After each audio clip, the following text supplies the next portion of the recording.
take one, and this is the only take. Yes, so we'll because we're so good at this. Yes, you're awesome. Okay. The Tamsin and Louise show. Watch out. Taking on the world. Oh, now, yeah. It's like the two old Muppets in the balcony. Oh, welcome to Little Green Patch. Alrighty. Okay, 3, 2, 1.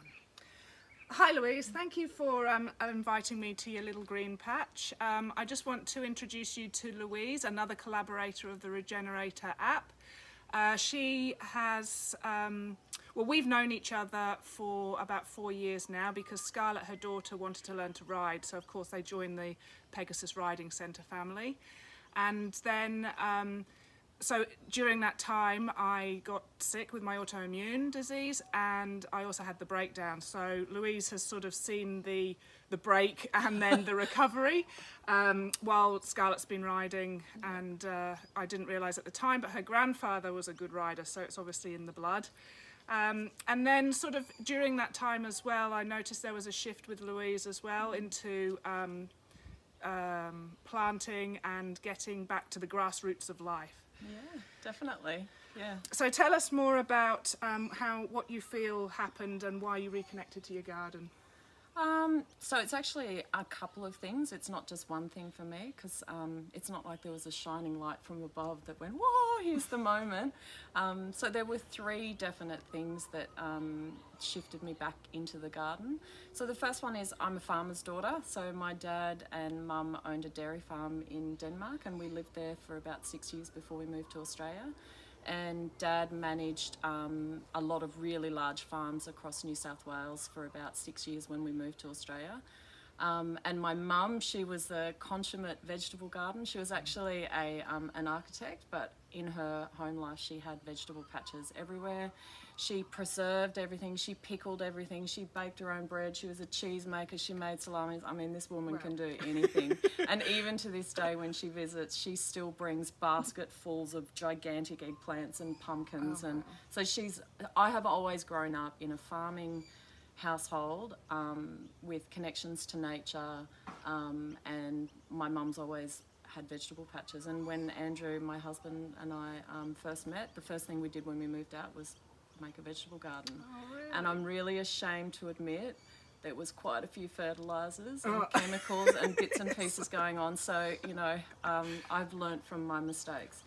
The second thing that probably pushed me on the journey that I'm on at the moment, a couple of years ago I had a little bit of a chemical accident, and like a lot of gardeners in their shed, I had Roundup glyphosate in my shed, which I'm very ashamed of now.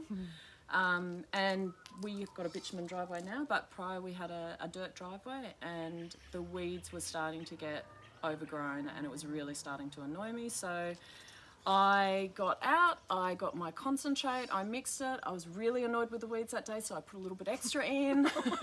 And it was the afternoon, we get some beautiful southeasterly coastal winds here, so I thought I'd better hurry up and do this quickly. I was standing upwind of the whole thing and I was spraying, finished the job, was very proud of myself, and was standing up in the kitchen looking down and started getting a little bit itchy in my hair, and I thought nothing of it because we had young daughters at the time, so I thought, oh damn it, I've got nits. And then I started getting a little bit more itchy and I thought, wow, they're really bad this time. Got pretty bad, and Heike, my oldest daughter, walked in and said, Mum, your face is so red, what's wrong? And I went, what? Looked in the mirror, and as I was watching in the mirror, the red was just starting to, I was physically watching it move on my body, and then my feet got itchy, my whole skin started welting up, and then Andrew, my husband, came out and said, oh my God, something's wrong. And I was starting to swell up. Anyway, I was having an anaphylactic shock to the chemical of glyphosate, and ambulance came around in 7 minutes. I had to have steroid injections. I had 4 antihistamines within 10 minutes. It was really full on. So that was the second thing that kind of pushed me over the edge. That day I got rid of every single chemical, fertilizer, pesticide, insecticide in my garden shed. Just completely got rid of it. Because I thought, if that's happening to my body, could you imagine what's happening beneath the ground to all of the good stuff in your soil? Yeah, good connection. Yeah, and the last thing that happened, so as I said, I've always been a farmer at heart, or at least an urban farmer, and loved my gardening. And I had a pretty bad car accident in 2013. A guy lost his speedboat and trailer, and it hit me head on while I was doing 90 kilometres an hour. And I walked away from the accident, thankfully, and was fine. But little did I know, over 6 years, I'd actually ruptured 2 of my discs. So you didn't know at the time? No, I knew I had a back injury of some Okay. description, but I didn't know how bad it was until... I'm a little bit stubborn, so I didn't kind of do what I probably should have done. But over a period of time, it got considerably worse. And I had 6 years of chronic pain. I was on heavy medication for my back pain. And one day, so I couldn't garden for 6 years. I had to drop everything, and it was devastating for me. I hated not being able to get my hands in the soil and grow veggies. And one day after I dropped my daughter at the train station, I came home, and I have never experienced pain so bad. It was chronic, and within a couple of weeks I'd lost all the feeling in my left leg and had to have emergency surgery to release a great big calcification on my disc that had grown onto my spinal cord. Wow. So lots of things. Yes. And now, as a result of having excellent back health again, I'm back in the garden, and I have never been happier when I'm in the garden growing food. I love it. Yeah. I'm convinced it's the happy drug. Yeah. Well, I've seen the change as well, because Louise would literally drag herself up through the paddock, because we're quite hilly where we are, and she was in a lot of pain, and I could see that. And then after the surgery, it was the recuperation. We had to say, don't do things too much, too quickly. I still came with my cushion and sat there watching the lessons. So I've noticed the amazing change in you from then till now, and a lot of, you're on Instagram a lot, posting and growing things and being happy and actually teaching people as well. Yeah, it's my passion. So my background, my training qualification is teaching. And I can't get away from teaching. I think I'm built to teach people how to do things. So the little green patch, that was an idea that just came to you? Yeah, it was. And I think I had, I guess, like a lot of people, a little bit of eco-anxiety, worried and stressed about the direction in which our planet was going. And I knew that there was no good in me sitting there panicking and stressing about the big picture. All I could do and all I could have control over was actually my own little patch. And I felt like if it was green and it was healthy beneath the ground, then that was a start. And I just had this, my mission in life is that, if the drone goes up and up and up, and it sees my little green patch, and then my next door neighbour's green patch, and then the whole suburb is a green patch, and then the entire planet is just lots of millions of little green patches. And I feel like if we can improve the soil, the stewardship that we have of our own soil in our own little 900 metres squared, I feel like we can solve the problem, and we can save the earth. One patch at a time. That's my mission. That's a really good philosophy. I like that imagery. It reminds me of a quilt. That's so cool. So tell us more about the soil then. What makes up a healthy soil? So I need to declare up front, I'm not a soil scientist. I haven't done a degree in it. So the way I identify healthy soil is if there's lots of bits in it. So that's as untechnical as you can get. Okay. But when we talk about the bits that make up healthy soil, there's fungus, there's bacteria, there's microbial activity, there's lots of decomposing bits in there. It's dark brown, almost black in colour. It's moist. You can tell that it's actually like a sponge. It's absorbing water. That's how I kind of identify healthy soil, and everything that I do in my own patches, I try and mimic what I'm seeing out in the forest, out in the rainforest. I kind of go, well, stuff falls down and birds do a poop, and an animal passes away and it starts to decompose. And and I'm trying for that diversity. So that's what I think healthy soil is, compared to dirt, which is, in my opinion, lifeless. Okay. There's not much going on there. And you had a patch of dirt here.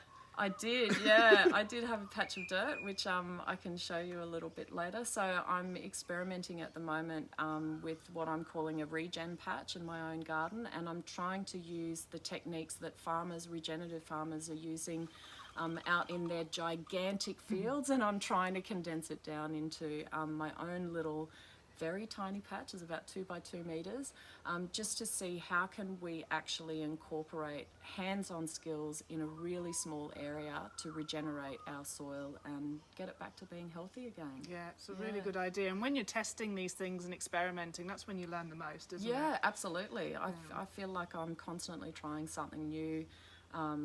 I'm doing a lot of reading at the moment. My book list, I think every book has something to do with soil in the title at the moment. So I'm a sponge for soil knowledge, yeah. It's a bit of an addiction, really, isn't it? It is, yeah. I'm afraid of going to parties because I might be that really crazy person who's like the compost queen, or I might talk about worms or, you know, or cow poo, and I might scare off some of the dinner guests. So, yeah.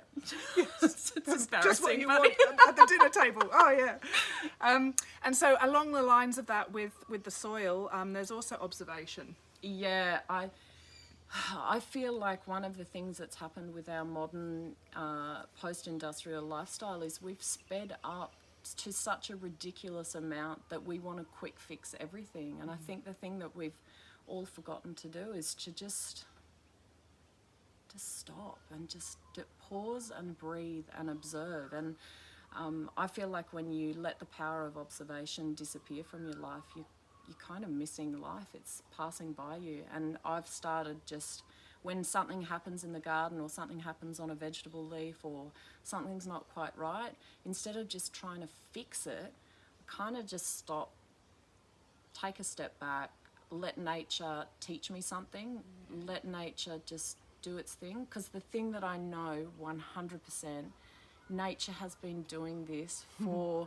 millions and millions and millions of years. It knows how to do this if we would just get the hell out of the way. Yes. And you know, I've learned there's a couple of really easy, simple, organic, permaculture inspired, biodynamic kind of tricks that you can use in your own urban garden to fix some of these things, like aphids and cabbage moth and some fungal problems and stuff like that. So yeah, power of observation. Don't just go to fix it straight away. Just take a moment. The aphids won't kill your plant in 12 hours.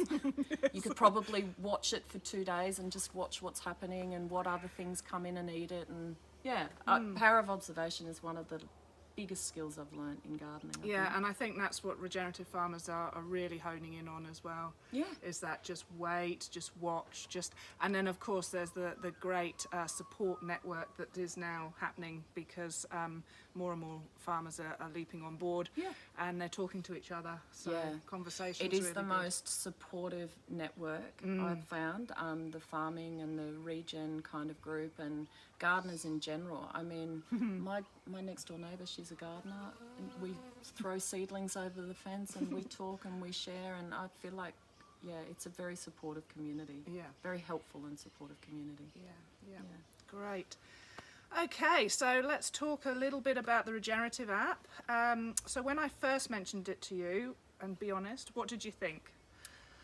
Honestly, I was actually excited. I thought this could be the solution that is going to help people out.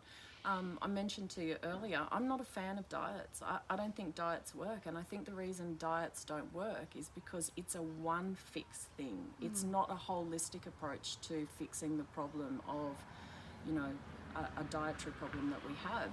And so in this sense, I feel like this app does work because we've got Jono who knows all of these.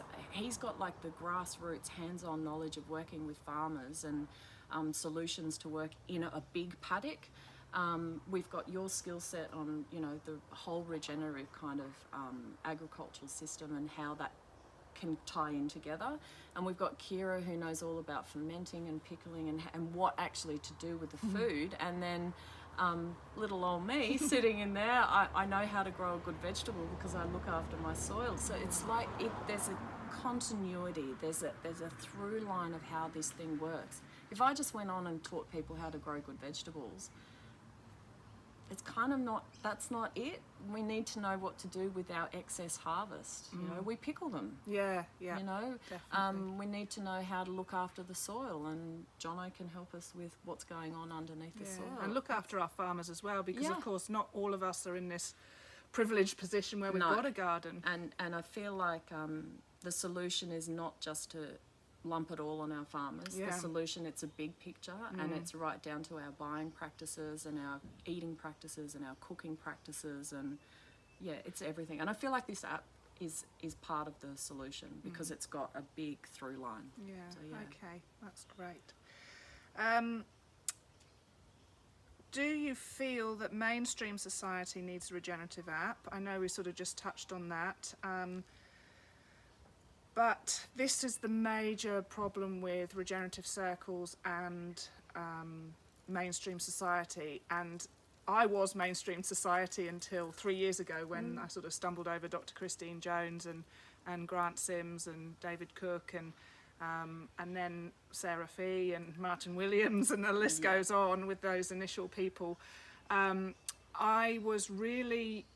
I couldn't grasp why it was just stuck in those circles so much, and how it just is not spreading out. Even now, 3 years on, it's just not spreading out fast enough.